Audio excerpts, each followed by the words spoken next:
सरकार बनने के बाद चल रहा मंथन, बीजेपी को नए अध्यक्ष की तलाश। अब कौन संभालेगा पार्टी की कमान। जी हां, नई सरकार बनने के बाद बीजेपी में संगठन स्तर में बदलाव की प्रक्रिया शुरू हो चुकी है और अब सरकार बनने के बाद बीजेपी में नए राष्ट्रीय अध्यक्ष को लेकर मंथन चल रहा है।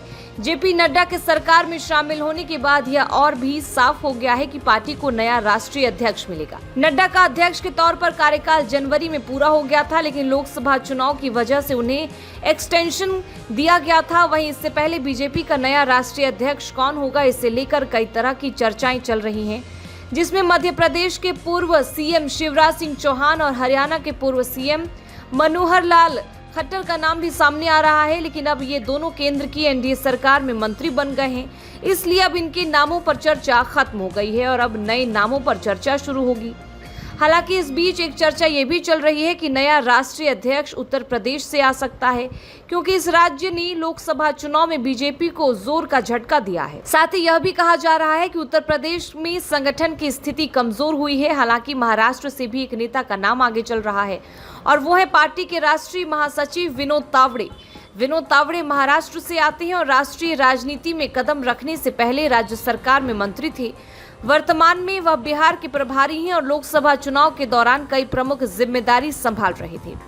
इसके साथ ही इस रेस में सुनील बंसल के नाम की भी चर्चा है। सुनील बंसल जब यूपी के प्रभारी थे तब उनके काम की काफी चर्चा हुई। यूपी के बाद बंसल को पश्चिम बंगाल, ओडिशा, तेलंगाना का प्रभारी बनाया गया।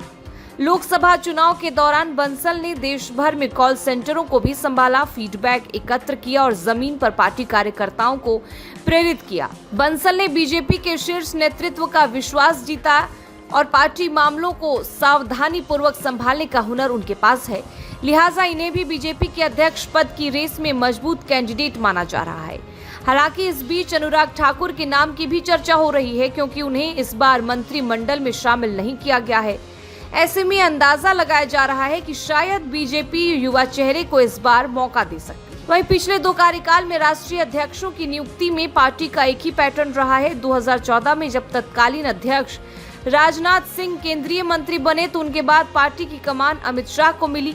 2019 में जब अमित शाह केंद्रीय मंत्री बने, उसके बाद जेपी नड्डा को जून 2019 में पार्टी के कार्यकारी अध्यक्ष के रूप में नियुक्त किया गया था। वह जनवरी 2020 में पूर्णकालिक अध्यक्ष बने। इस साल जनवरी में अध्यक्ष के रूप में उनका कार्यकाल समाप्त हो रहा था, लेकिन लोकसभा चुनाव को देखते हुए उन्हें 6 महीने का विस्तार दिया गया और नड्डा भी केंद्रीय मंत्री बन गए हैं। तो बीजेपी को नए चेहरे की तलाश है। लिहाजा अब देखना होगा कि बीजेपी की ये तलाश कहां खत्म होती है। फिलहाल इस खबर में बस इतना ही, लेकिन देश और दुनिया से जुड़े बाकी के अपडेट्स के लिए बने रहें वाइड न्यूज हिंदी के साथ।